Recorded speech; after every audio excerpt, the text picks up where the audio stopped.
Vamos para allá, marica. Y lo...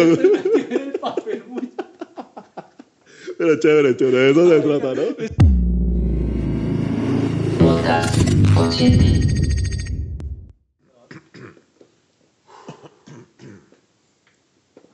Intento número 1000. Siempre me pasa. Bueno, buenas noches. Buenas noches a todos. Bien. Bienvenidos a todos a este podcast consciente número 4, conversaciones reales con personas del común para entender y comprender la vida de una manera distinta. Esta noche traigo un invitado muy especial que trae un tema muy extraño también. Ustedes saben que aquí pueden venir a hablar de lo que sea. El nombre de este personaje es Steven, amigo mío de la infancia. Nos hemos vuelto a encontrar por casualidad, no hoy, ya hace algunos años otra vez. Steven, ¿cómo estás? Muy bien, Manuel, muy bien. Aquí atendiendo un llamado que vos proclamaste. ¿Un llamado a la razón o a la locura? A la locura es mejor. Bueno, Steven, primero que todo, cuéntame tú a qué te dedicas, si quieres hacer una breve descripción de quién eres. Bueno, yo soy docente de literatura y por lo general también un poco de filosofía, me encanta mucho. Pero acartonado, o sea, mi cartón dice licenciado en educación básica con énfasis en lengua castellana. Pero siempre me ha traído este tema de la literatura y la filosofía. Trabajo como promotor cultural en el Biblioparque Marqués de San Jorge de Funza, bien. Pues allá doy distintos talleres relacionados con estas temáticas, la literatura y la filosofía como tal. Listo, muchas gracias. Para los que están viendo a Steven, sí tiene descendencia árabe. Me parece importante decirlo para que la gente lo sepa. ¿Cuál es tu apellido? Grajales. Bueno, antes de entrar en materia, Steven, tú sabes que este podcast consciente también es como una terapia psicológica para las personas que vienen acá. Me gusta mucho hablar, no solo de lo que me quiere venir a hablar, sino del por qué los ha llevado a hablar de ese tema y demás. Primero que todo, cuéntame a ti qué te motivó a ser profesor. Yo no te veía en ese camino, la verdad. Yo tampoco, viejo. No, yo creo que es una cuestión, son como develaciones en momentos cruciales de la vida de cada quien. En la mía es como una cierta inclinación al querer aprender. Entonces yo, cuando salí a estudiar, entré a estudiar en el SENA una tecnología de inyección y soplado de productos plásticos. Tuve mi experiencia industrial, allí sentí lo que es estar a un lado de una máquina y servirle a ella para sacar un producto. En medio de todo eso, yo lo único que quería era, hey, ven, yo quiero aprender algo, quiero relacionarme con una carrera que esté completamente conectada con el conocimiento, a cada rato. Y pues entré a estudiar licenciatura en la Distrital, efectivamente, y allí me di cuenta que vale la pena, no lo había visto por el campo social, sino de retroalimentarme a mí a través del conocimiento. Pero después es muy bonita la cuestión de compartir esto con los demás. Y uno de mis primeros libros, que todo el mundo lo conoce, es El mundo de Sofía, de Justin Gardner, una gran obra. ¿Listo? Steven, me llama la atención, o sea, tú ibas a hacer algo de máquinas y plásticos y todo eso, y decides enfocarte primero en ti, ¿cierto? Sí. ¿Y por qué esa sed de conocimiento? Pues en el momento me sentía vacío, ¿listo? Estoy hablando prácticamente a mis 18 años que está experimentando. Vacíos, perdido de la vida. ¿Quién perdido, soy? Sí. Que no quiero ser nadie. En algún momento estaba yo en una empresa que trabajaba 12 horas diarias, allí al lado de una máquina que estaba regurgitando plástico en botella y un calor infernal. Y yo dije, hey viejo, ¿qué pasa? ¿Estás cómodo? Y Sí. no, efectivamente no. Y entonces desde ahí dije, no, pues estoy acá trabajando, me voy a esforzar por leer un poco más. Y cuando leí un par de libros dije, hey, ¿por qué no nos dediquemos a esto? La lectura es agradable, ¿no? El conocimiento es ameno. Entonces alimentémonos para poder dar. Veo que te hiciste una pregunta a muy temprana edad que te salvó del camino. Sí. Eso no le pasa a muchos. A mí me pasó, ya me había graduado de la universidad. Por eso tiene 2 títulos.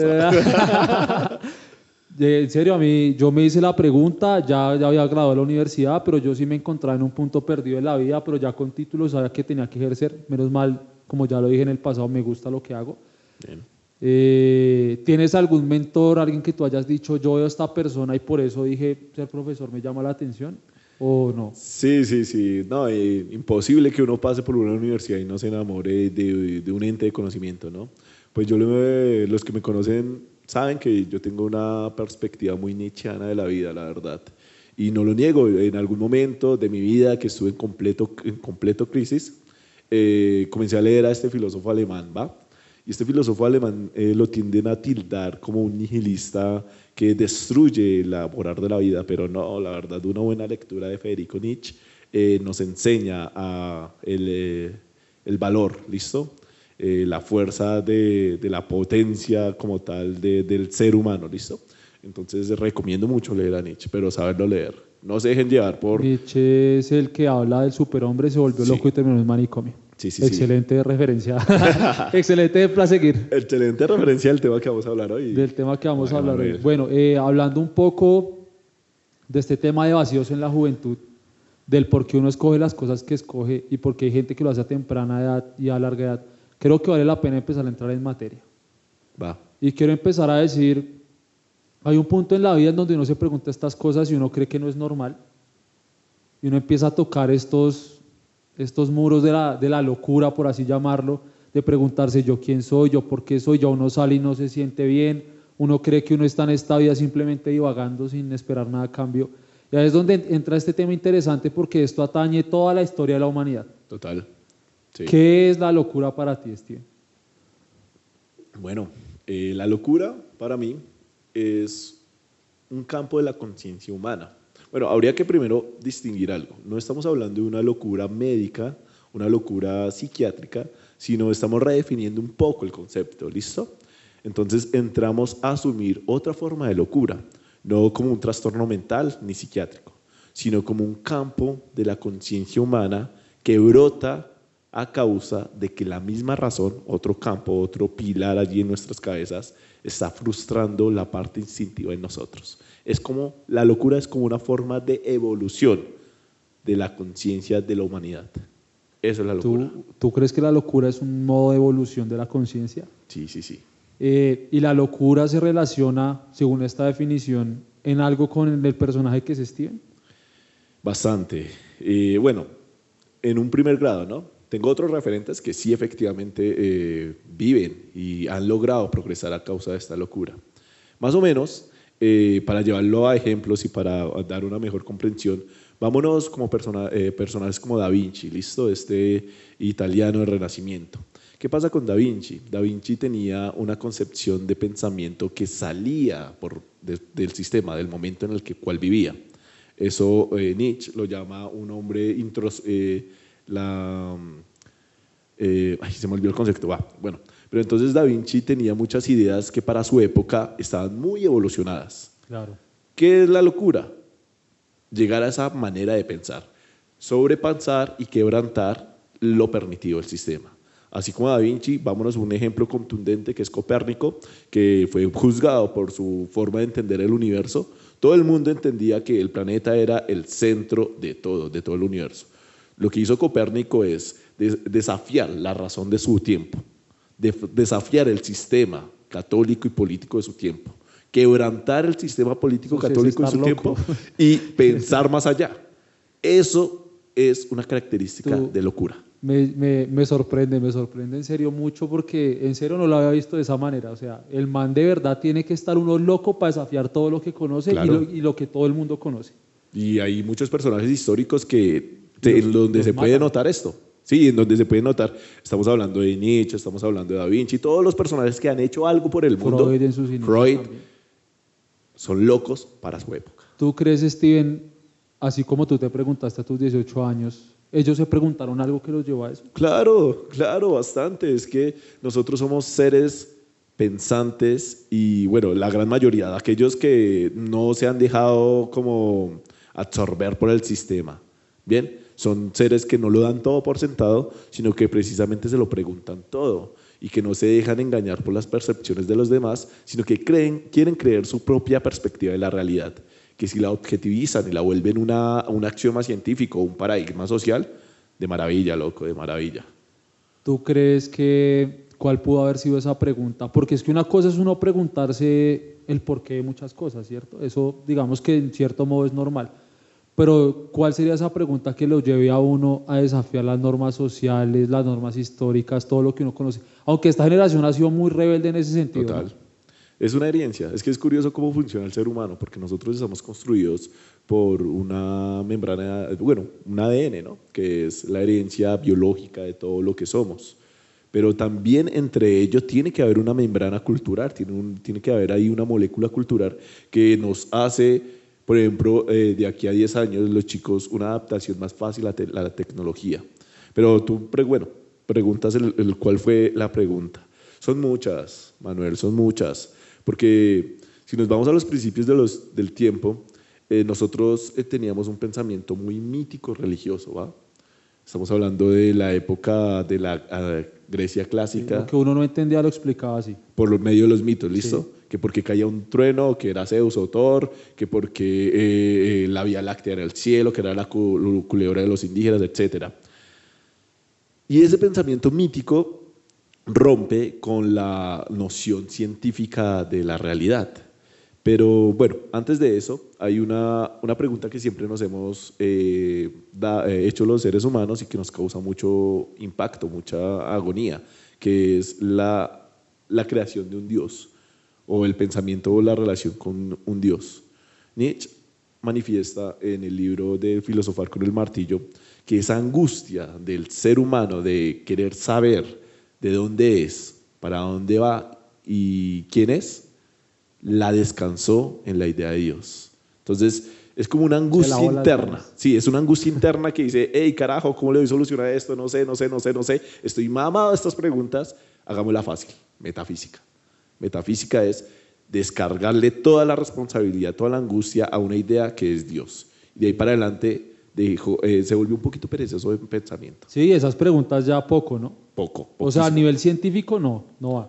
Y esas, precisamente, huir a esas preguntas también coartan muchas otras, porque no es solamente Dios el argumento que explica estas tres preguntas básicas de la filosofía, de dónde soy, quién soy, de dónde vengo, sino muchas otras. Y es curioso porque la respuesta es la misma, ¿no? Sí. ¿De dónde soy? Dios. ¿A dónde voy? Es Dios. Dios. ¿Quién soy? Dios. Pero no hubo más imaginación ahí en el... ¿De dónde salió esto? Dios. ¿Quién fue? Petro.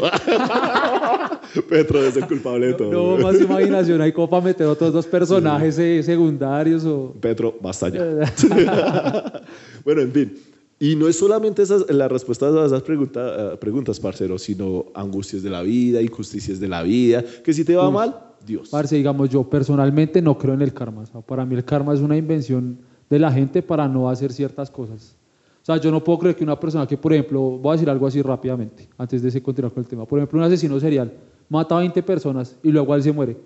Eso no tiene forma de que se pague, o sea, eso, no existe justicia que pueda matar 20 veces a una sola persona. Ese man jamás va a pagar lo que hizo en esta vida, ni sufriendo ni nada.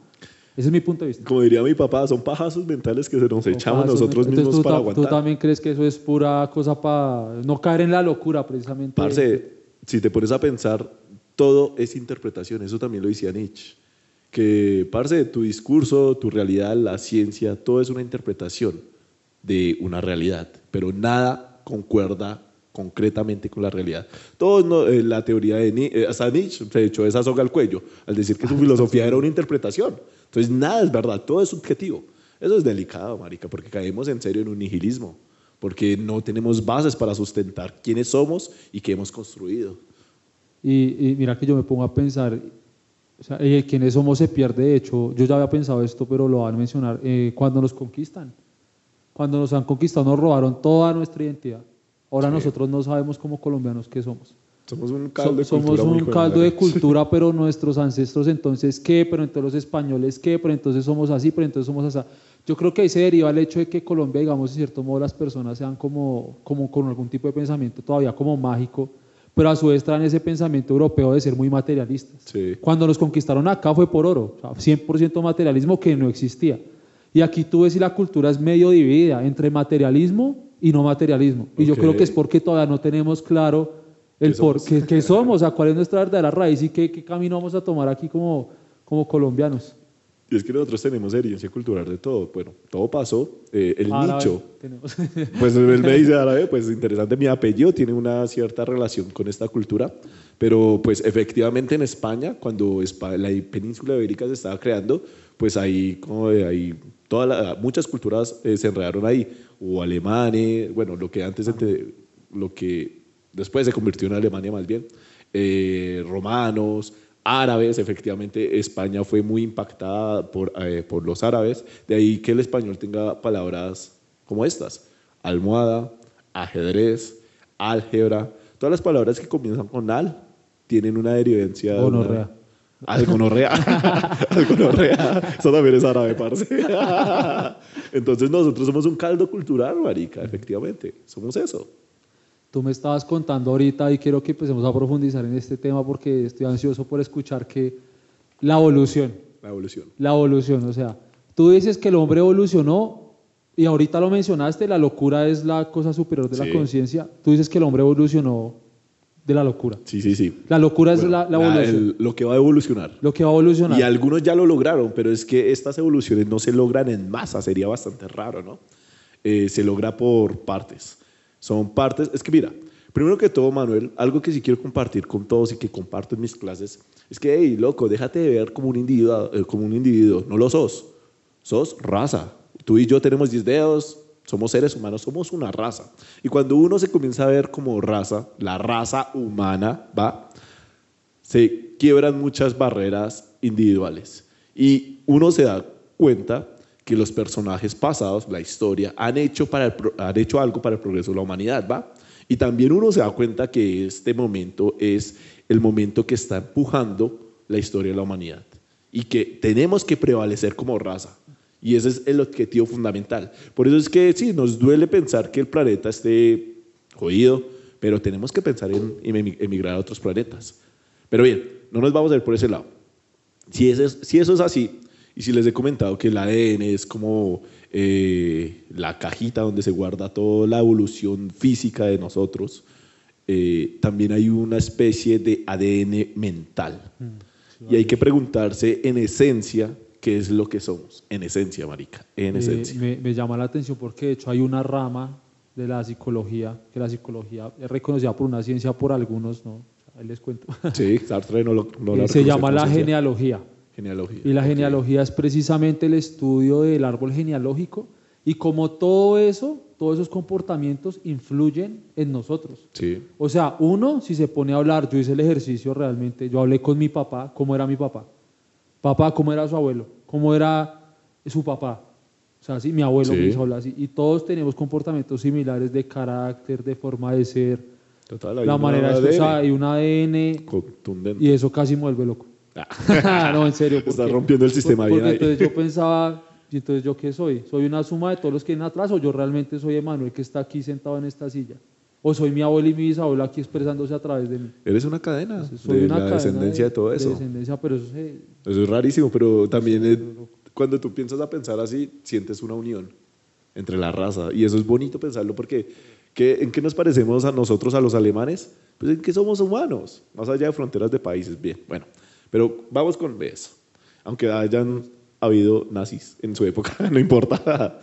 Pero bueno, continuemos con el tema. Entonces, si nos vamos a una cuestión de esencia en nuestra conciencia, comencemos a preguntarnos qué hemos sido. Nosotros sí o sí tenemos un rasgo común con los animales que es nuestra parte instintiva. Y lo instintivo se resume a 4 aspectos por ahora, después hablamos de la que me comentaste, que son contundentes. Ustedes, como yo, comen, ustedes como yo, tienen necesidades fisiológicas como la segregación, orinar, cagar, etc. También tienen un instinto sexual, que es el instinto de la reproducción que está en cualquier animal. Todo lo que digo lo tenemos igual con los animales. Y también, pues, dormimos, ¿no? Son cosas que nada va a cambiar hasta el momento y ojalá es que nadie cambie, ¿no? ¿Quién sabe? Ojalá. Eso es en materia la esencia primitiva de lo que somos nosotros. De hecho, han hecho muchos estudios de que tenemos distintos cerebros, ¿no? El cerebro primitivo, el cerebro emocional, el cerebro racional, etc. Sí. Eso en su esencia. Y esto no, pues yo soy como, ¿cómo decirlo? Como un parafraseo de lo que se encuentra en el libro El malestar de la cultura de Sigmund Freud, ¿bien? Que él se pregunta, bueno, ¿y qué es la cultura? ¿Y cómo se crearon las primeras culturas del mundo? Para allá vamos. Entonces, siendo instintivos, nosotros teníamos como un orden, como una especie de horda primitiva. Una horda primitiva es la composición de animales primitivos, ¿va? Entonces, sí o sí, siempre ha habido una diferencia entre cuerpos. Había digámoslo como protohombre, voy a colocar ese nombre. Un protohombre grande, musculoso. Protohombre es, proto es O sea, ¿cómo sería? Semidesarrollado o algo así. Ah, ok. Como mitad mono todavía. Eso, algo así. Mono, llamémoslo mono. Entonces, y esto se ve también en los estudios que se hacen sobre los animales, sobre los orangutanes y todo. Entonces, hay un mono superior, un mono fuerte, y al cual le vamos a decir mono alfa, ¿bien? Pero yo quiero aquí empezar a pensar en algo antes de que sigas. El mono era fuerte nomás físicamente. Físicamente. Obvio. Y es que en lo instintivo está eso. Sí, la fuerza física, el sobrevivir. Sí, sobrevivir. Es más, les propongo un ejercicio a todos ustedes. Piensen, o sea, utilicen la creatividad de una forma abstracta para ver cómo funcionaba esa horda primitiva. O sea, ellos no razonaban. Ellos aún no habían desarrollado la emoción. Ellos solo se daban en la jeta. Solo se daban en la jeta, solo se reproducían, solo comían y solo dormían. Entonces, si alguien se mete con mi hembra, es que yo voy en la jeta. Nos damos en la jeta. Bien. Eso todavía pasa. Eso todavía pasa. Así es que aún somos instintivos después del siglo XXI. Entonces, ¿qué pasa con esta horda primitiva? ¿Listo? Hay un macho dominante alfa y hay betas, que son los más débiles. Y hay muchas mujeres. Bueno, esta teoría es un poco machista, pero no quiero entrar en detalles. Y hay mucha comida. ¿Listo? Entonces, en la medida en la cual yo, como macho dominante beta, inferior al alfa, quiero saciar mi instinto de comer algo, voy a ir a coger el objeto. Pero no, el macho dominante alfa se interpone entre la comida y mi saciar mi instinto. ¿Y ahí qué pasa? Me enfrento a y efectivamente por lo más grande y lo más fuerte me mata. Y entonces los demás lo ven y están ahí extrañados. Primero que todo porque acaba de caer algo al suelo que no se movía como antes se movía y no lo entienden porque no saben qué es la muerte. No saben qué es el temor, no saben qué es nada. Y sigue pasando esto y esto se reproduce por millones y millones y millones de años. Hasta que efectivamente uno de estos machos dominantes beta comienzan a darle como pataditas a eso que se estaba moviendo antes y ya no se mueve. Comienzan como a golpearlo y dice, ¿qué pasó? Entonces comienza a preguntarse sobre qué está pasando. Y para eso tuvieron que pasar miles de millones de años, precisamente por lo que hablamos del ADN, ¿no? Es una cadena, o sea, sin esos miles de millones de años jamás alguien hubiera pateado ese cadáver. Y no estamos hablando de 100 años, no estamos hablando de 200 años, estamos hablando de miles y miles. O sea, para entender solo ese proceso. Ese proceso. Y miren que precisamente, como le comentaba a Manuel, es una frustración de una necesidad instintiva básica. Y eso pasa también con el acceso a las mujeres y otras cosas, ¿no? De repente el macho dominante alfa se le saltaba la rabia y cogía a puños a cualquiera y lo mataba. Y todos ahí atemorizados. El temor tiene que ver mucho con este desarrollo. Porque después de ver que le están golpeando y que, no sé, que está pasando ahí algo raro, pues estos comienzan a sentir un desagusto, un miedo interno. Claro, aparte porque el dolor sí sabían lo que era. Sí, claro, el dolor era un totazo y sentía algo, ¿va? Total. Entonces esto, en primer rasgo, dice Sigmund Freud, desarrolla otro pilar mental dentro de nosotros, que es la emoción. ¿Bien?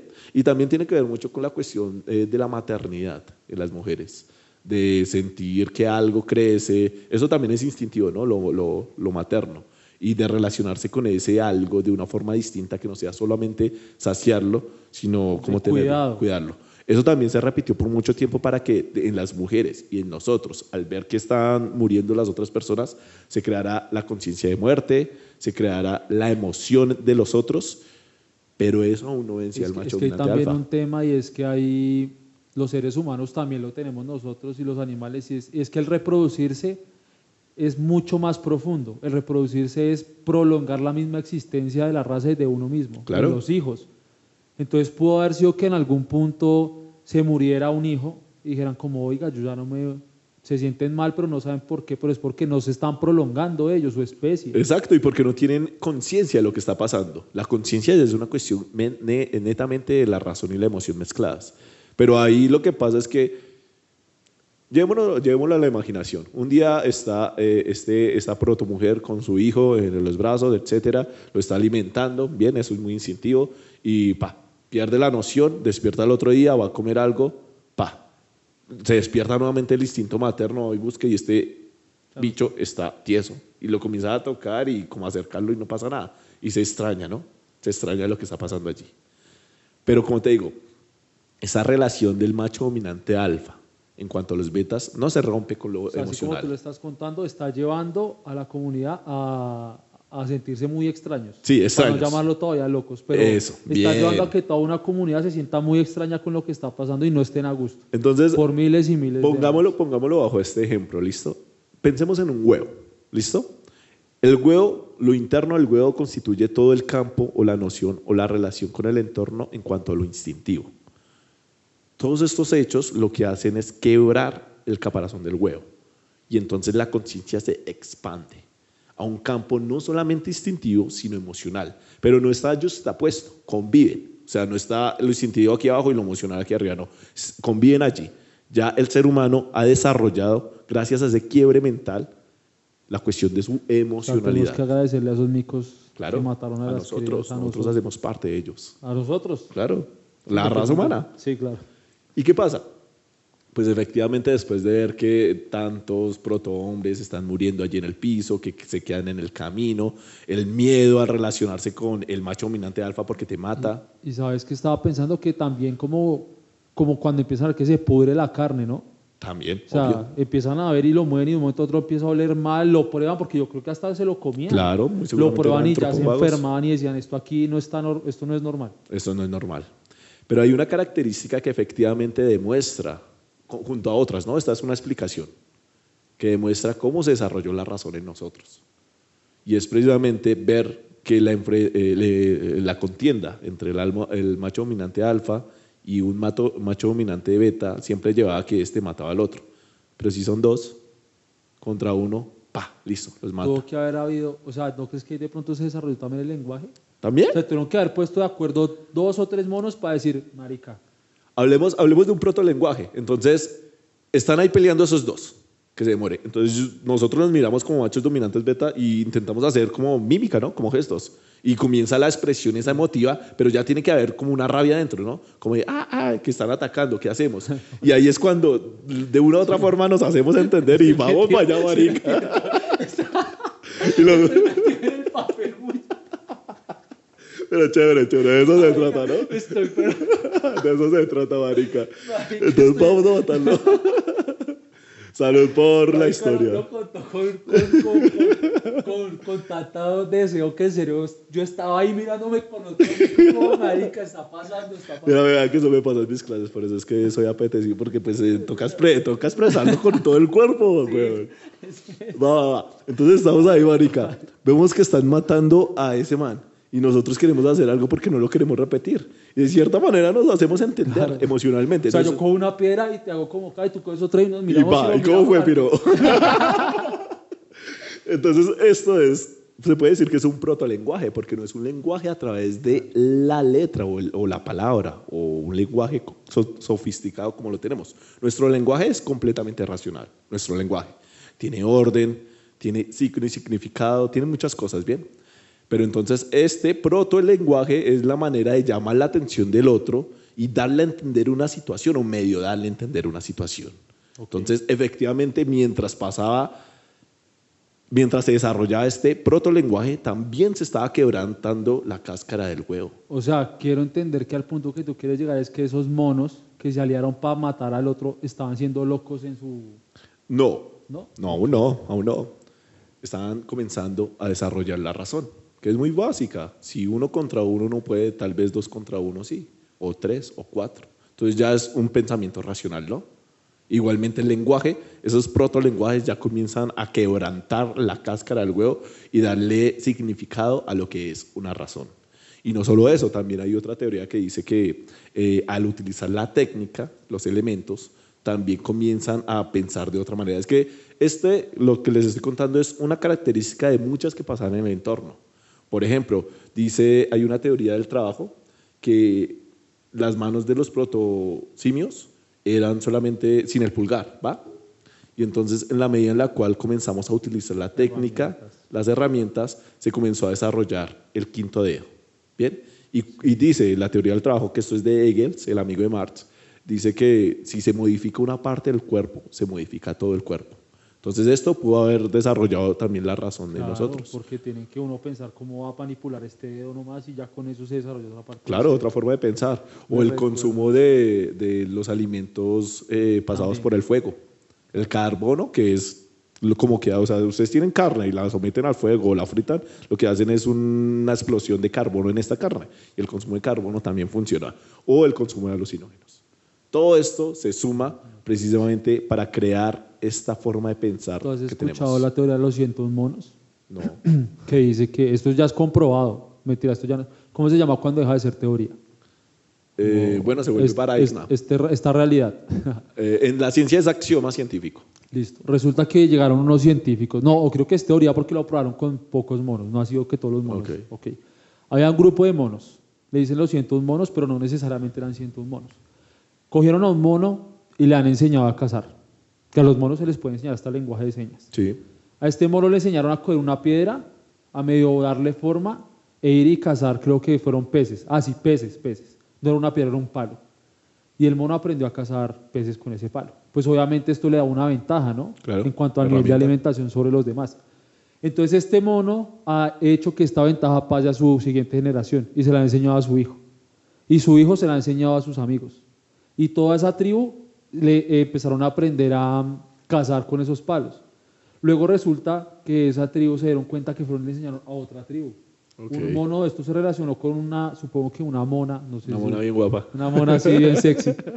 Y le enseñó la técnica y, parce, eso se volvió en toda esa comunidad, después del pasar de los años con las generaciones de los monos, un hecho. Una práctica social.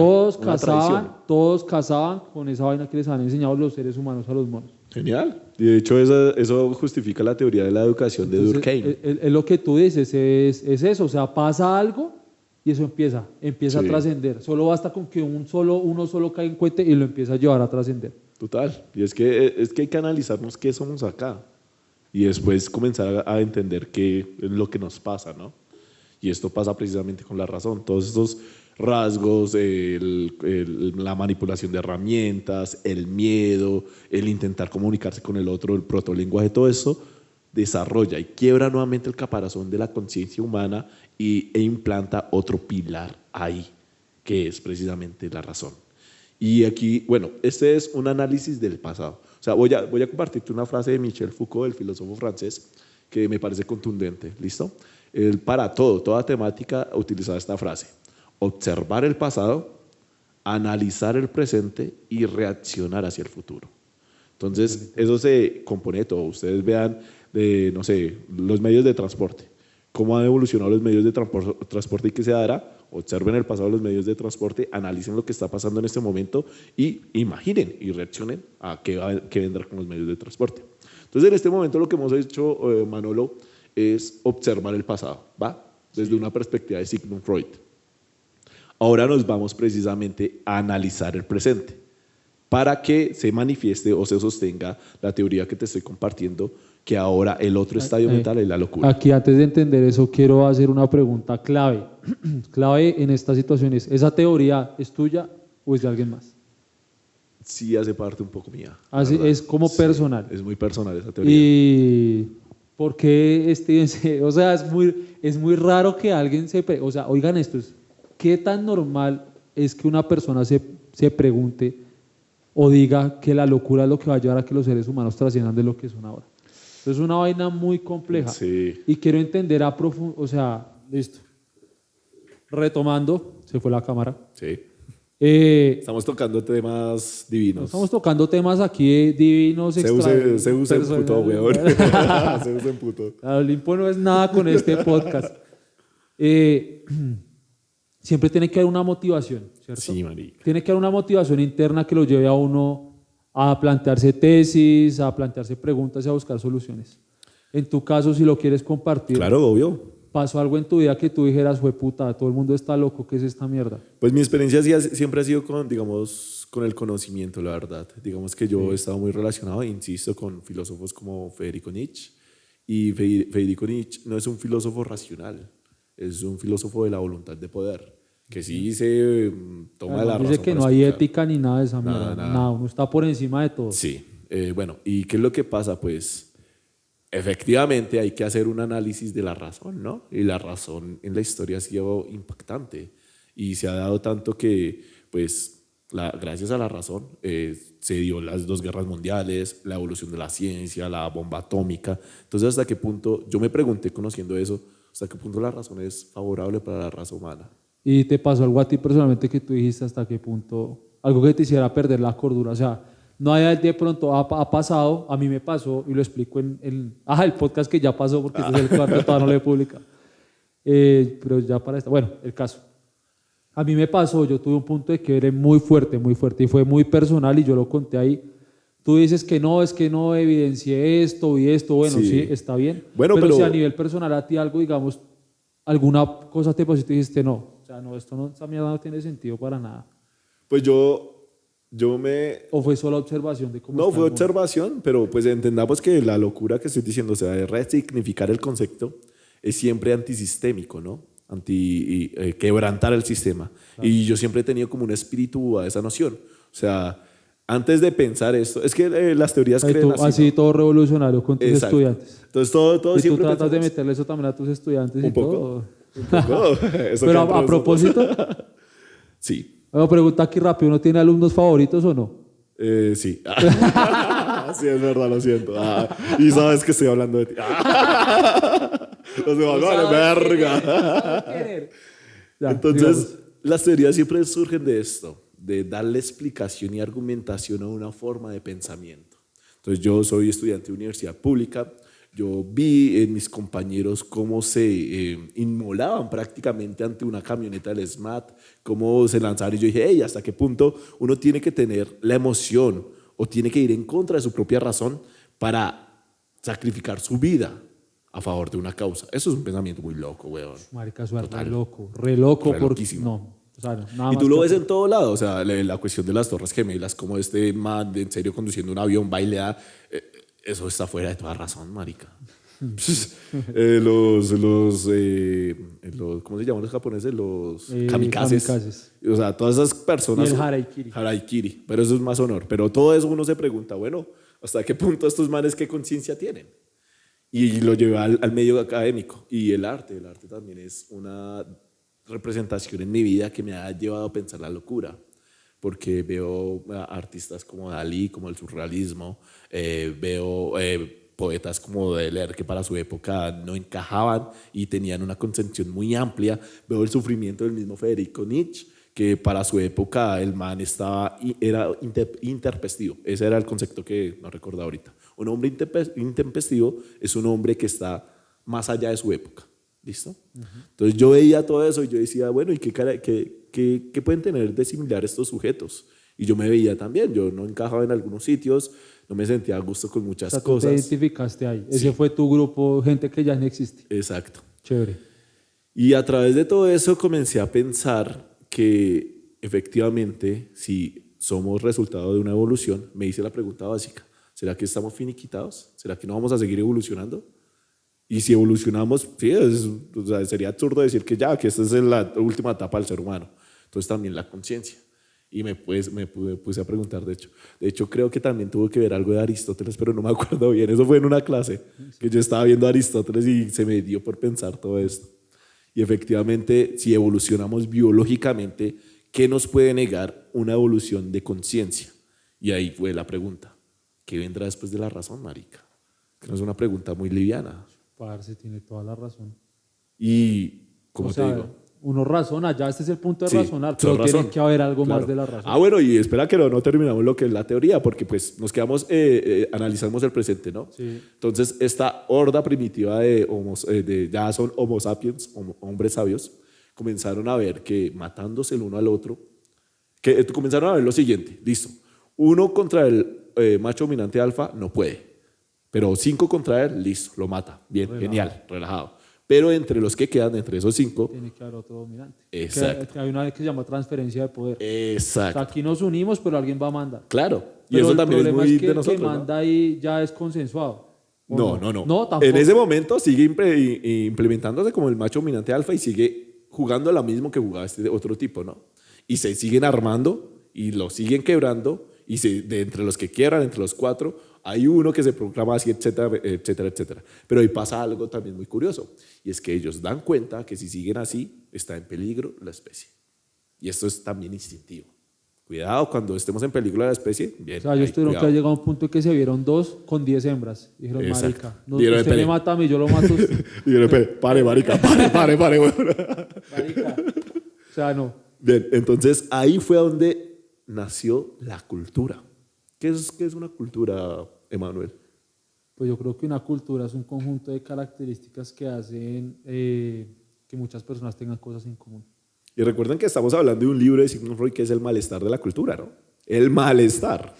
Entonces, en ese momento la cultura era la respuesta racional para dejar de matarnos. Que se implementaron, dice Sigmund Freud en el libro, que se implementaron 3 leyes culturales. La primera, no matarás. La segunda, también se creaban problemas con las mujeres, entonces no accederás a la mujer del otro. O sea, eso es desde la época de evolución. Sí, las primeras culturas. Sí. Y la tercera es vivirás en armonía. Y yo te pregunto las dos, bueno, las 3, son mandamientos religiosos. Sí, eso estaba pensando. Todas las religiones, bueno, la gran mayoría de religiones del mundo tienen estas leyes. No matarás y respetarás a la mujer del otro. Porque es obvio, si vivimos en sociedad, si vivimos en sociedad tenemos que respetar eso. Tenemos que suplir o tenemos que frustrar nuestros instintos para ir en la convivencia entre otros. Porque somos raza. Y Sigmund Freud es muy pepa, efectivamente, porque la tercera ley que pone ahí es vivirás en armonía. Y yo te pregunto a ti, Manuel, ¿qué es la armonía para vos? Pues yo creo que la armonía es uno poder hacer cosas que lo hagan feliz siempre y cuando el otro no se vea afectado con eso. La armonía es un sustantivo, efectivamente, desde el lenguaje, y es un sustantivo que está entre esas palabras que se dejan a la libre interpretación, como el amor, como la justicia, la paz, etc. Entonces lo que hace Sigmund Freud es que no encuentra cómo más justificar el orden de una cultura. Las 2 primeras son claras, pero cuando te dicen a ti, la tercera regla es vivirás en armonía, uno dice, ¿y qué es eso, marica? Y bueno, y también puedes decir por qué, yo no quiero. Pero eso es una religión. Hay que entender que de cierta manera la religión también es factible en cuanto al ordenamiento de una sociedad. Pero hasta ahí vamos con ese tema. Ahora, ¿qué es lo que pasa? Vamos a entrar en la argumentación de por qué la razón está frustrando lo instintivo y va a desarrollar la locura. El final de todo. El final de todo. Resulta y pasa que a inicios del siglo pasado, en el siglo XX, nace una escuela filosófica muy interesante en la historia de la filosofía, que es la Escuela de Frankfurt. Bien, allá pertenecen 3 filósofos de cabecera, que es Mark Horkheimer, Theodor Adorno y no me acuerdo el otro, pero bien.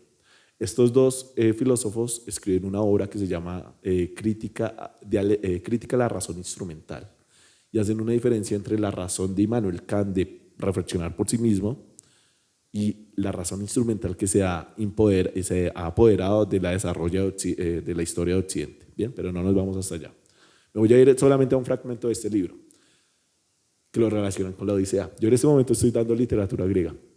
Resulta y pasa que Odiseo, este héroe griego, que está en el libro de la Odisea de Homero, este Aedo de Grecia, tiene una relación interesante con las sirenas, estas bestias marinas míticas, hijas de Poseidón, que siempre que cogían a un navegante, a alguien que esté por ahí, lo hipnotizaban por 2 medios, por su encanto físico y por su canto, que son instintos, que son sentidos de nosotros.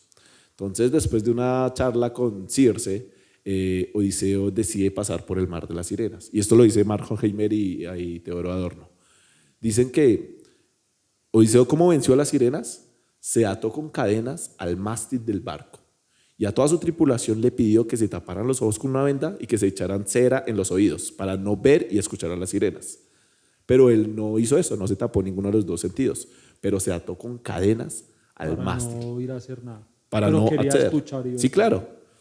Se dice que efectivamente después de que Odiseo pasó por este mar de las sirenas, tuvo relación con el canto y con la imagen de estas, sufrió una frustración instintiva brutal, tanto así que lo volvió loco, lo enloqueció completamente. O sea, él no le hizo caso a sus instintos, se obligó a no hacerles caso y se volvió loco. Pero espera, no es que se haya, bueno, sí, se obligó, de cierta manera se obligó.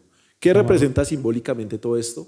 Las cadenas que ataron a Odiseo al mástil son la cultura, la razón misma que respalda la cultura. Se puede ver que el mástil gigantesco es la razón y las cadenas es la cultura. Eso es una simbología muy hermosa de ver cómo nosotros, seres humanos, nos atamos al discurso racional y a la cultura.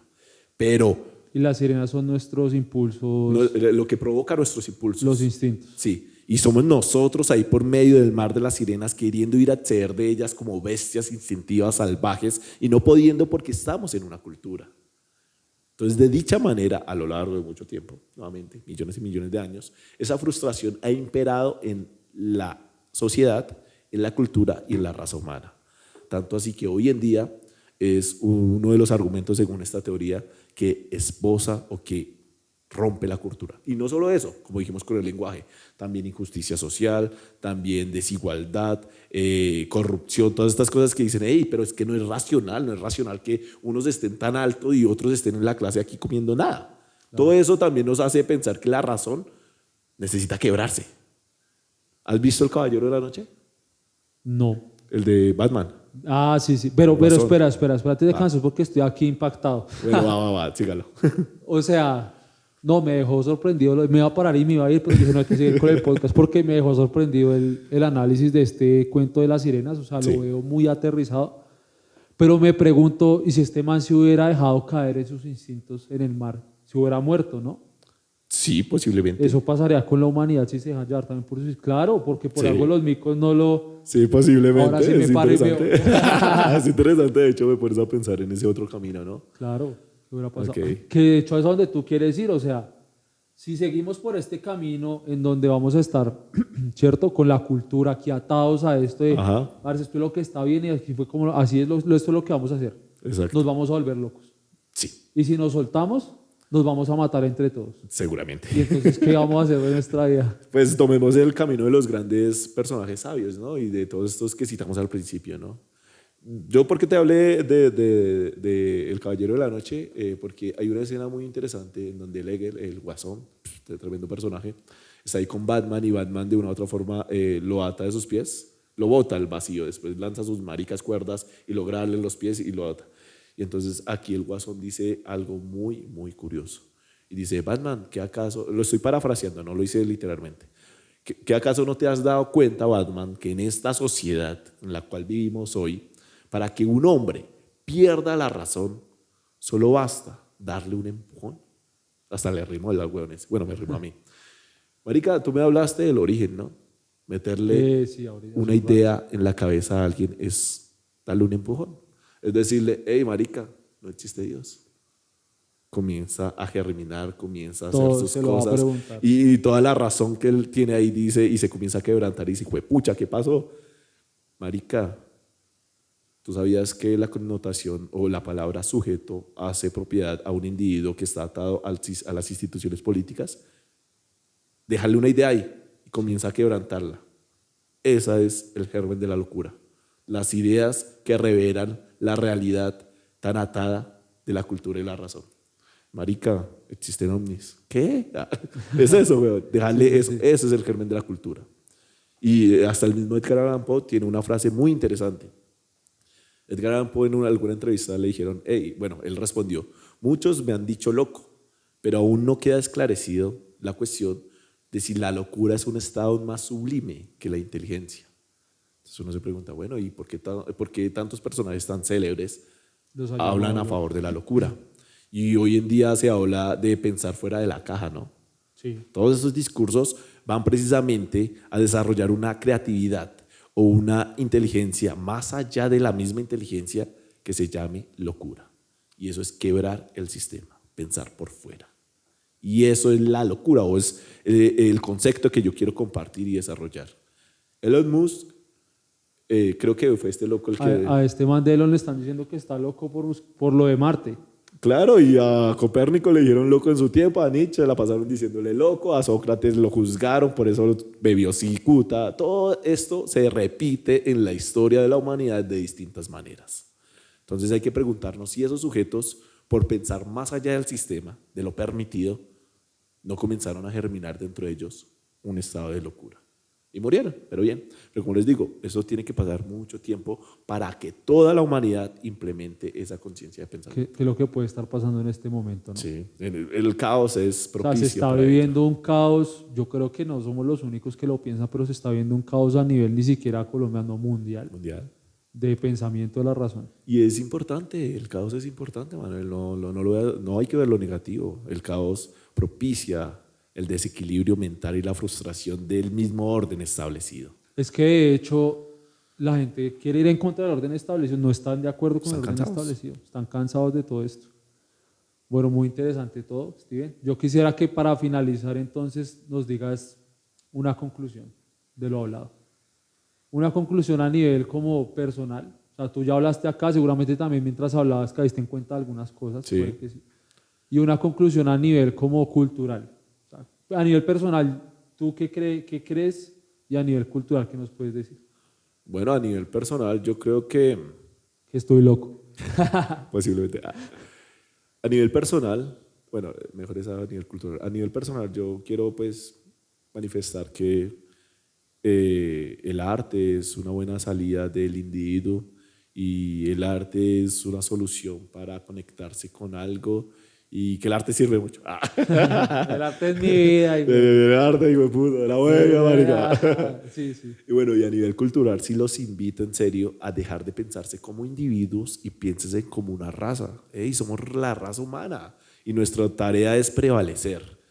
Obviamente teniendo en cuenta del beneficio para todos. Pero pensémonos como raza y verán que las fronteras se desvanecen. Muchas gracias a todos. Bueno, y hasta luego. Hasta luego. ¿Cuál es la historia de las sirenas?